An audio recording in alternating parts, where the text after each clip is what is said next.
Dieu soit béni, que Dieu soit glorifié. Merci à nos musiciens, merci à nos chantres, voilà, de nous avoir conduits au travers de ces beaux chants. Sans plus tarder, nous allons ouvrir nos cœurs, ouvrir surtout la parole de Dieu. C'est elle qui est notre boussole, celle qui nous éclaire et qui veut encore nous parler ce matin. Aujourd'hui, je voudrais parler d'un thème, un thème qui va tous nous concerner. Je voudrais vous parler de la fidélité de Dieu. S'il y a une vérité concernant Dieu, que nous avons tous expérimenté et que nous allons continuer à expérimenter jour après jour, c'est bel et bien la fidélité de Dieu. Quand on parle de la fidélité de Dieu, on ne peut pas se tromper. Alors il faut commencer par le commencement et peut-être se redonner une définition de ce qu'est la fidélité. La fidélité, c'est quoi? La fidélité, c'est une régularité à remplir ses engagements par rapport à autrui ou à soi-même. Jusqu'ici, vous êtes d'accord avec moi. La fidélité, c'est aussi un attachement constant à l'égard d'une personne. On va d'ailleurs parler de fidélité conjugale. On va aussi parler d'une fidélité par rapport à bien un ami qui nous est cher. Vous savez, on dit souvent, les amis, on les compte sur les doigts de la main. Et quand il y a une véritable amitié, eh bien, il y a aussi forcément de la fidélité au cœur même de cette amitié. Une personne fidèle est une personne loyale, une personne fiable et digne de confiance. C'est une personne qui ne manque pas à une promesse, qui ne trahit pas un serment. C'est aussi une personne sur laquelle finalement nous pouvons compter et sur laquelle nous pouvons nous appuyer. Et j'entre justement avec vous dans le vif du sujet. Quand on contemple notre Dieu, celui qui est devenu notre Père, on peut le dire et affirmer, Dieu est réellement fidèle. Je vous donne juste quelques versets pour le confirmer, quelques versets parmi tant d'autres. Deutéronome chapitre 32 par exemple, le verset 4, ce sera notre premier verset. Il nous est dit, concernant Dieu, il est le rocher et ses œuvres sont parfaites. Toutes ses voies sont justes. C'est un Dieu fidèle et sans iniquité, autrement dit sans injustice. Il est juste et droit. 2 Timothée chapitre 2 verset 13 nous dit également, si nous sommes infidèles, lui, parlant de Dieu bien sûr, demeure fidèle, car il ne peut se renier lui-même. Ce qui veut dire que Dieu est un être sur qui on peut parfaitement compter. On peut pleinement s'appuyer. Vous allez me dire, effectivement, les hommes, c'est autre chose. Oui, c'est vrai, c'est d'une autre paire de manches. Mais concernant Dieu, il n'y a pas de doute à avoir. C'est pour ça que je dis, c'est un sujet, on ne peut pas se tromper. Dieu est fidèle et on peut pleinement s'appuyer sur lui.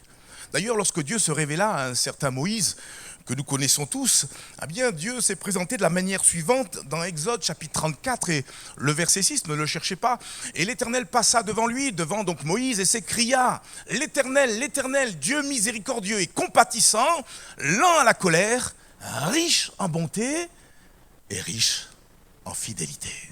Notre Dieu est riche en bonté et il est aussi également riche en fidélité. Et plus que jamais, ce matin, le Seigneur, il est riche en fidélité à l'égard de ceux et de celles qui lui appartiennent. Est-ce qu'on peut faire un petit sondage? Qui a l'assurance qu'il appartient à Dieu? Qui appartient à Dieu ce matin? Croyez-moi, Dieu est riche en bonté, mais aussi, surtout, en fidélité, à votre égard. Et je voudrais juste, simplement, ce matin, je ne serai pas long, vous le confirmer avec quelques preuves. Le premier point que je voudrais partager avec vous, et parlant de la fidélité de Dieu, peut-être nous rappeler que Dieu est fidèle à son alliance. Il a fait une alliance avec chacun d'entre nous. Deutéronome chapitre 7, verset 9, regardez. Deutéronome chapitre 7 et le verset 9. Sache donc que c'est l'Éternel ton Dieu qui est Dieu. Ce Dieu fidèle garde son alliance et sa miséricorde jusqu'à la 1000e génération envers ceux qu'il aime et qui observent ses commandements. Frères et sœurs, vous tous qui vous êtes réellement repentis, convertis à Dieu, vous êtes entrés dans une alliance avec le Dieu vivant et vrai, le Dieu créateur du ciel et de la terre. Et cette alliance, elle est basée sur l'œuvre que Christ a accomplie sur la croix. Son sang a coulé. Et, alléluia, par ce sang, nous avons, excusez-moi l'expression, fait un pacte avec le Seigneur. Nous avons signé en bas à droite avec notre Dieu. C'est d'ailleurs ce qu'on rappelle lorsqu'on prend le pain et le vin dimanche après dimanche. Il ne faut jamais que ça soit une habitude. C'est plus qu'un rituel. C'est profond, c'est spirituel. Dieu nous convie à cette table. Et rappelez-vous, quand il a institué donc la Sainte Seine pour la première fois, c'était dans le cadre de la Pâque. Il vient, il prend le pain et le rond et il dit ceci, prenez-le en souvenir de mon corps, qui sera brisé pour vous. Et puis à un moment donné, il tend cette coupe. Et en parlant de la coupe, il parle de ce vin qui représente. Lorsqu'on boit le vin, on ne boit pas du sang, vous l'avez compris.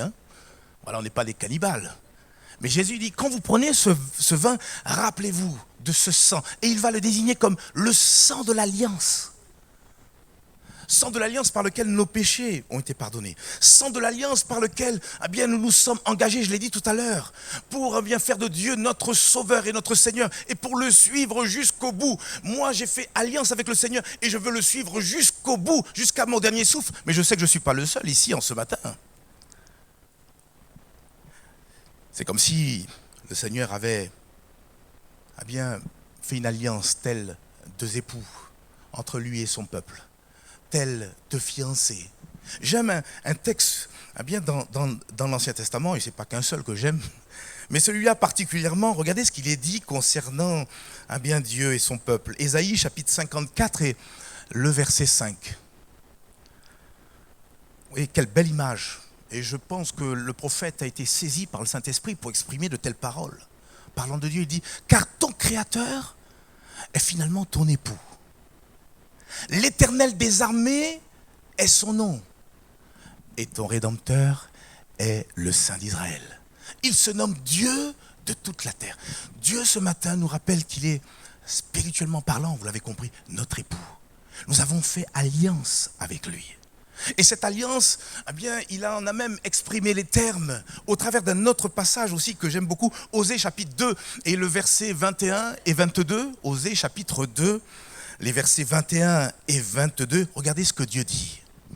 Voyez l'image, pour ceux qui êtes mariés comme moi, quand on est passé devant la mairie, à un moment donné, on a pris l'alliance, et puis on l'a fait passer dans le doigt de notre chère et tendre épouse. Elle est où ma femme là? C'est bien comme elle est où? Elle est là, voilà, tu te rappelles de ce moment? Gentiment, tranquillement, doucement, et devant tous, devant le public, devant les témoins. Dieu, il fait pareil avec nous. Et alors qu'il est en train de passer cette alliance, je le dis, basée sous l'œuvre de Christ, il exprime ces paroles.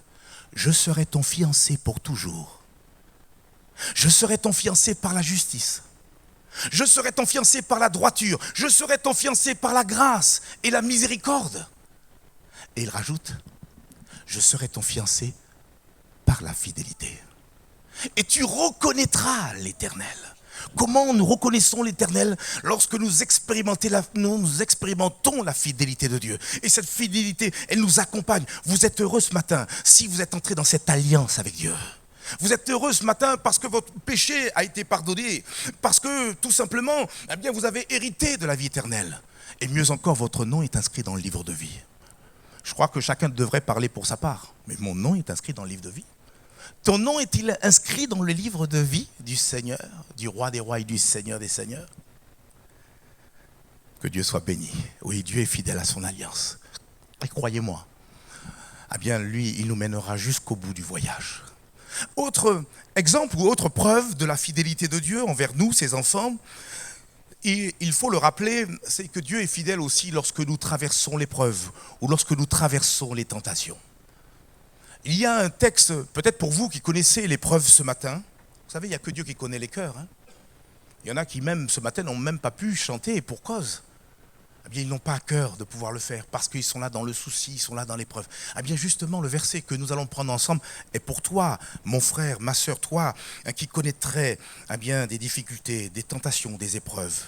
La Bible dit par la bouche de l'apôtre Paul, 1 Corinthiens chapitre 10 et le verset 13, la vérité suivante, 1 Corinthiens chapitre 10 et le verset 13, aucune tentation, le mot tentation pourrait le remplacer par épreuve, parce que eh bien, le mot grec qui a été traduit en la version Louis II par tentation, c'est le mot pyrasmos. Et pyrasmos veut dire non seulement tentation, mais aussi épreuve.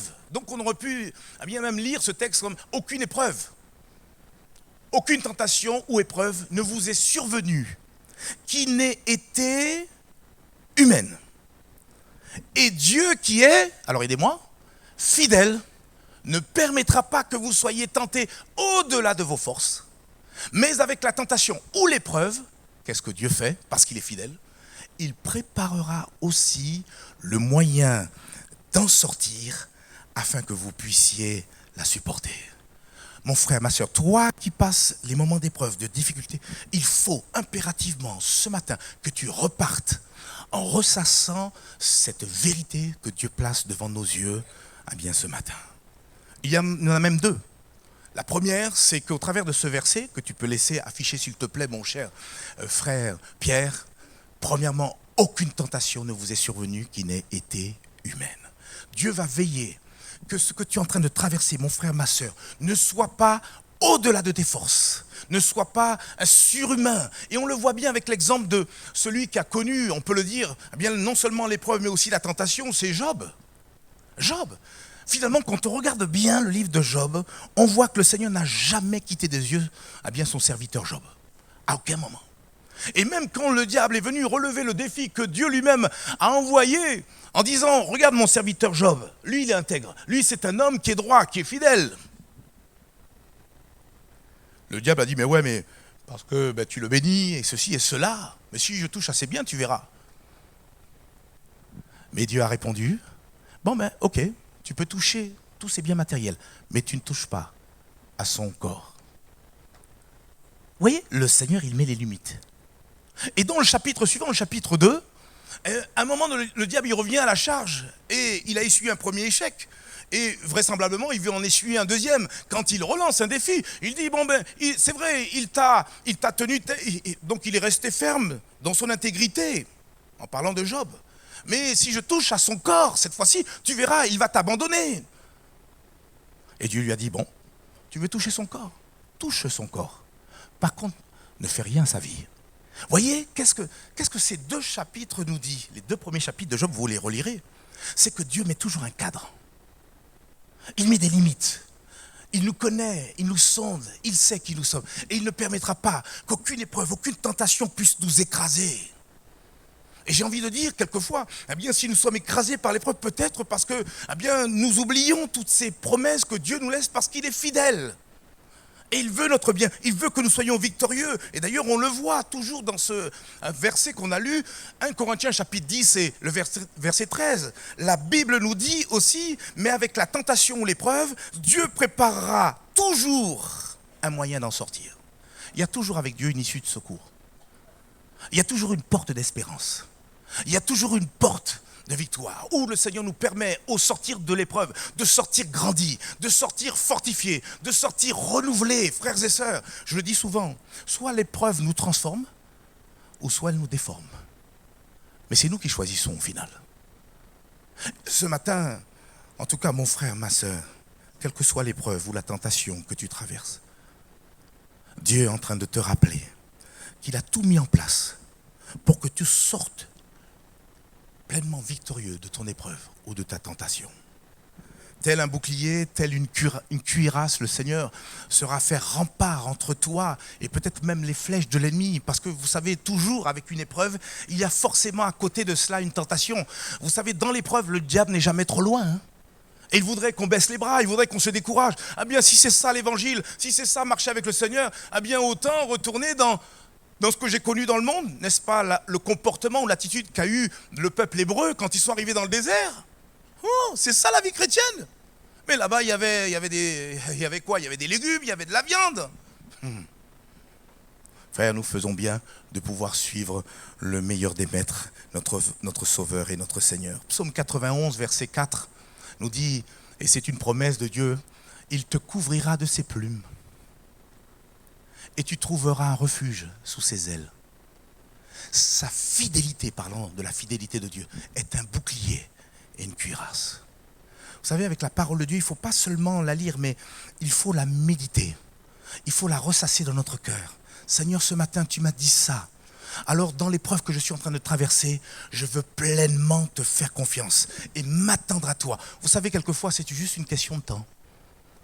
Le temps que le Seigneur fasse son travail dans nos cœurs pour que nous soyons fortifiés, pour que nous soyons affermis et que nous puissions sortir grandis de l'épreuve dans laquelle nous sommes. Oui, Dieu est fidèle lorsque nous sommes confrontés à l'épreuve et même à la tentation. Autre exemple ou autre preuve de la fidélité de Dieu à notre égard, c'est que Dieu est fidèle dans tout ce qu'il promet. Est-ce que nous pouvons en dire autant ? Lorsque nous promettons les choses, est-ce que nous sommes toujours fidèles à nos promesses ? Et là, c'est un grand silence. Mais bon, ce qui nous intéresse, c'est de savoir que Dieu, lui, il est fidèle. Un Dieu fidèle. Quand sa bouche dit quelque chose, sa main l'accomplit. Dieu a dit un jour à l'un de ses prophètes, ce que l'on retrouve dans le livre de Jérémie, Jérémie chapitre 1 et le verset 12. Jérémie chapitre 1 et le verset 12. Et l'Éternel me dit, tu as bien vu, car je veille sur ma parole pour l'exécuter. Dieu veille toujours sur sa parole pour l'exécuter. Dieu n'est pas versatile. Il ne dit pas quelque chose un jour, et puis le lendemain, tourner sa veste et puis dire exactement le contraire. Ça, c'est juste impossible. Contrairement à nous, Dieu ne ment jamais. Dieu ne peut ni tromper, ni mentir. Amen ou pas amen? Regardez ce texte encore dans la Bible, Nombre chapitre 23 et le verset 19 nous le confirme. Nombre chapitre 23 et le verset 19. Dieu n'est point un homme pour mentir, ni fils d'un homme pour se repentir. Ce qu'il a dit, ne le fera-t-il pas? Ce qu'il a déclaré, ne l'exécutera-t-il pas? Et des exemples, on en a tellement. Un jour, Dieu a fait une promesse, pas seulement à un homme, mais à tout le genre humain. Dieu, quand il a vu bien que nos pères, nos premiers parents ont péché, ont failli, en désobéissant à la voix de Dieu qui leur disait de ne pas toucher le fruit de l'arbre de la connaissance du bien et du mal, Dieu avait déjà annoncé que de la postérité de la femme, quelqu'un allait écraser la tête de Satan. Et il a tenu promesse. Bien avant la venue du Seigneur Jésus, parce que Dieu faisait mention de son propre fils qu'il allait envoyer. Des siècles et des siècles avant, Jésus avait déjà annoncé quoi? Le lieu de naissance de Jésus. Michée chapitre 5 verset 1. Vous prenez des notes et vous le relirez chez vous. Il a aussi indiqué par qui ce sauveur allait naître quand il a parlé de la Vierge Marie. Ésaïe chapitre 7 verset 14. Tout ça c'est 7-8 siècles avant la venue de Jésus. Et Dieu avait même annoncé quelle serait la mission principale du Seigneur Jésus. On le retrouve dans toujours Ésaïe, chapitre 53. Jésus a été blessé pour nos péchés, brisé pour nos iniquités. Le châtiment qui nous était réservé est tombé sur lui. Et c'est par ses meurtrissures que nous sommes guéris. Jésus est venu pour mourir, alléluia, essentiellement pour mourir à la croix, alléluia, pour nous. Mais aussi ressusciter le 3e jour après sa mort, que son nom seul soit béni. Dieu a fait aussi des promesses à des personnes en particulier, à des hommes, à des femmes. Juste un exemple, une femme, une certaine Sarah, qui au départ s'appelait Saraï. Qui est Sarah? C'est ni plus ni moins l'épouse d'Abraham. Sauf que Sarah avait un problème. Quel était son problème? Elle était stérile. Elle ne pouvait pas avoir d'enfant. Voyant le temps passer, elle était arrivée à 90 ans. Et à ce moment-là, Dieu lui annonce un an avant, qu'elle allait enfanter un fils de son sein. Elle n'allait pas adopter. Enfanter un fils de son sein, c'est la nuance. Et Dieu a tenu parole. Sur le coup, quand elle a entendu ça, elle a ri. Non seulement je suis avancé, Seigneur, mais en plus de ça, tu sais très bien que je suis stérile. Mais quand Dieu annonce une promesse, il la tient toujours. Et on voit concernant Sarah ce qu'il en est quand on lit Hébreux chapitre 11 et le verset 11. La Bible nous dit concernant Sarah, c'est par la foi que Sarah elle-même, malgré son âge avancé, fut rendue capable d'avoir une postérité. Pourquoi? Parce qu'elle crut à la fidélité de celui qui avait fait la promesse. Finalement, une autre définition de la foi, peut-être celle que nous sommes en train de lire. Croire, c'est tout simplement croire en la fidélité de celui qui fait les promesses. Et celui qui fait les promesses, c'est Dieu lui-même. Et parce qu'il est fidèle, il ne peut pas se tromper. C'est juste, là aussi pareil, une question de temps. Parce que peut-être quelqu'un pourrait me dire, mais ce matin, tiens, je me rappelle cette promesse que Dieu m'a donnée et jusqu'à maintenant, je ne la vois pas venir. Eh bien, tout comme Sarah, mon frère, ma soeur, crois jusqu'au bout en la fidélité de Dieu. Tout comme Sarah, mets ta confiance en celui qui a fait la promesse. Parce que celui qui a fait la promesse, c'est un Dieu qui est fidèle. Et si la promesse tarde, attends-la. Parce que le Seigneur, quand il donne au bon moment. La Bible dit, il fait toutes choses belles en son temps. Ne t'inquiète pas, ne t'inquiète pas. Au contraire, le diable voudrait que tu te décourages, peut-être même avant l'heure. Et souvent, nous, on a l'art et la manière de nous décourager, juste peut-être même quelquefois la veille du beau moment, du moment où Dieu allait enfin nous accorder la victoire. Mon frère, ma soeur, persévère. Dieu t'a donné une promesse, tu en es parfaitement sûr. Elle ne peut pas en être autrement. Dieu va faire en sorte qu'elle puisse s'accomplir. Et permettez-moi peut-être de terminer. On a vu que Dieu, il est effectivement fidèle. Il est fidèle, donc on vient de le voir, à sa parole. Il est fidèle lorsque nous traversons les épreuves. Il est fidèle par rapport à son alliance. Je voudrais terminer en disant, parce que Dieu est fidèle, ce qu'il a commencé en nous, qu'est-ce qu'il fera? Il l'achèvera. Vous savez, la Bible dit, rien d'impur, rien de souillé ne pourra entrer dans le royaume des cieux. Ça c'est sûr, c'est indéniable. Il n'y a aucun péché qui pourra pénétrer le royaume des cieux. Ça c'est clair. Alors c'est vrai qu'en parallèle à ça, quand on se regarde, on voit qu'il y a encore du travail. Vous savez qu'on est spirituellement encore en chantier. Bon, à moins qu'il y ait quelqu'un de parfait. Qui est parfait? Levez la main s'il vous plaît. J'ai beau regarder, et je pense que ma main non plus n'est pas levée. Nous sommes tellement imparfaits. Pensons aux domaines de notre être qui ont besoin d'être sanctifiés. Peut-être notre caractère a besoin d'être sanctifié. Peut-être nous sommes conscients de certaines faiblesses. Peut-être de mauvaises habitudes ou mauvaises attitudes que nous pouvons encore avoir. Et nous sommes attristés par cela. L'apôtre Paul lui-même a dit, mais qui me délivrera de cette vieille nature, de ce péché qui colle à notre peau. Notre corps a été entaché par cette nature pécheresse. C'est pour ça que la Bible nous parle d'être régénéré, de ressusciter avec un corps glorieux. Tant que nous sommes ici-bas, nous aurons besoin de la grâce de Dieu. Le Seigneur, il se propose de pouvoir achever cette œuvre par la sanctification. Il se propose lui-même de pouvoir opérer pleinement cette transformation dans notre vie pour que lorsque Christ reviendra, nous soyons fin prêts. Regardez ce qu'il est dit dans Philippiens, chapitre 1, verset 6, c'est un premier verset. Paul qui dit, je suis persuadé que celui qui a commencé en vous cette bonne œuvre, il la rendra parfaite pour le jour de Jésus-Christ. Et s'il était persuadé comme cela, c'est parce qu'il connaissait, il a expérimenté la fidélité de Dieu. Paul aussi va dire autre part, 1 Thessaloniciens, chapitre 5, versets 23 et 24, on en a bientôt terminé.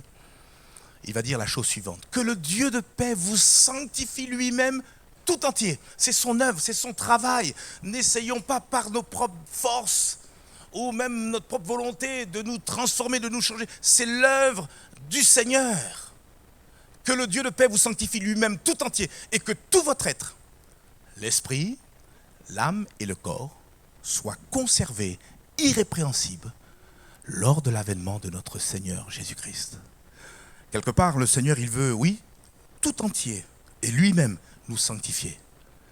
Mais il aimerait le faire pleinement avec notre participation, avec notre approbation, avec quelque part notre coopération. Parce que même s'il nous demande de faire 1%, lui il se propose de pouvoir faire les 99 autres pourcents. Et l'apôtre Paul rajoute, celui qui vous a appelé est fidèle, et c'est lui qui le fera. Amen et amen. Vous savez, le Seigneur, il est bientôt sur les nuées. Il reviendra prendre son Église. Et croyez-moi, pour être fin prêt, finalement, nous avons juste besoin de la fidélité de Dieu. On a besoin de la grâce de Dieu, on a besoin de l'action du Saint-Esprit, mais on a aussi, surtout, besoin de la fidélité de Dieu. Et parce que notre Dieu est fidèle, celui qui nous a appelés, celui qui a commencé cette œuvre, eh bien, il l'achèvera pour que, si Christ a le temps de revenir, nous puissions décoller. Vous savez, ça va se passer ainsi. À un moment donné, peut-être ce sera pendant un moment de culte. Peut-être que je serai en train de prêcher à ce moment-là. Le Seigneur viendra sous les nuées et en un instant, la Bible dit, en un clin d'œil, l'Église, les chrétiens nés nouveaux, les véritables chrétiens partiront, décolleront. Et soyons honnêtes, même dans notre belle Église, que nous aimons beaucoup, plaise à Dieu que nous partons tous, mais seuls les véritables chrétiens, seuls ceux et celles qui se seront en retour attachés fidèlement au Seigneur Jésus pourront décoller. Et ce sera tout drôle. Le micro tombera, je vous laisserai mes notes et la parole de Dieu, mais vous ne trouverez plus Joël. Les linges, gratos, je vous les laisse gratos. Mais je partirai et je sais que je ne serai pas le seul. Plusieurs, alléluia, gloire à Dieu. Je dis souvent, le lieu de culte, c'est juste un bâtiment. On le sait que c'est juste un bâtiment, c'est un lieu public. On n'a pas le droit, juridiquement parlant, d'empêcher quelqu'un de pouvoir rentrer. On a le droit, moi en tant que ministre du culte, de gérer pour qu'il y ait le bon ordre, ça c'est clair. Mais c'est un lieu public. Et il y a toutes sortes de personnes.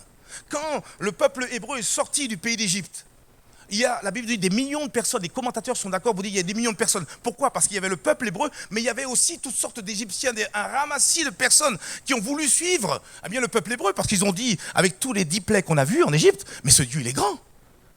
Mais est-ce qu'ils étaient convertis pour autant? Ça c'est une autre histoire. Préparons-nous à la rencontre du Seigneur. Vous savez, on peut montrer peut-être une apparence, etc. Dieu connaît les siens. Et que celui, alléluia, qui prononce le nom du Seigneur, qu'il s'éloigne de l'iniquité. Le prophète Jérémie, je dis en conclusion, le prophète Jérémie a dit à juste titre, en parlant de la fidélité de Dieu, oh, que ta fidélité est grande. Et nous aussi, on peut dire, oh Seigneur, que ta fidélité est grande. J'ai envie de dire avec vous que la fidélité de Dieu est sans faille. Mais je voudrais nous laisser juste peut-être cette question qui devrait tous nous interpeller ce matin. Certes, la fidélité de Dieu, elle est sans faille, elle est parfaite, elle est grande et immensément grande. Mais qu'en est-il de notre fidélité à son égard? Frères et sœurs, sommes-nous fidèles à sa personne? Sommes-nous fidèles à sa parole? Je vais la formuler autrement. Dieu peut-il réellement compter sur nous? Parce que si un jour il nous a attirés à lui, si un jour il nous a sauvés, c'est pour que nous puissions en retour, l'église, je parle de l'église de Christ, où chacun d'entre nous en particulier, être sa bouche, sa voix.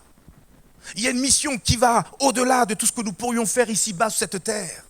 Celle de pouvoir proclamer le beau message de l'évangile, celle de pouvoir illuminer, éclairer les cœurs qui sont loin de Dieu. Jésus lui-même s'est présenté comme étant la lumière.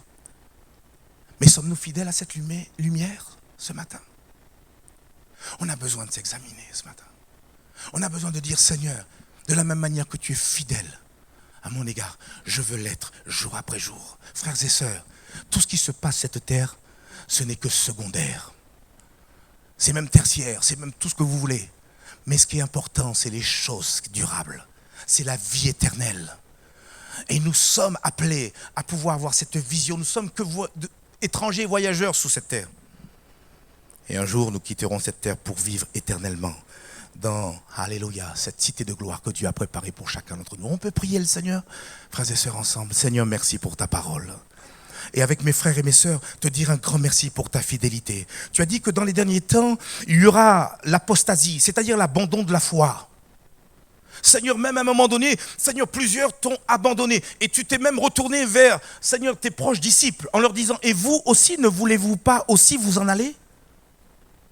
Seigneur, nous voudrions comprendre que notre marche, c'est vrai, c'est une marche de fidélité à ton égard. Nous voudrions, Seigneur, comprendre que cette marche est aussi un combat. Toi-même, tu l'as dit par la bouche de ton Fils Jésus, à celui qui sera vainqueur. À tellement de reprises, tu l'as dit.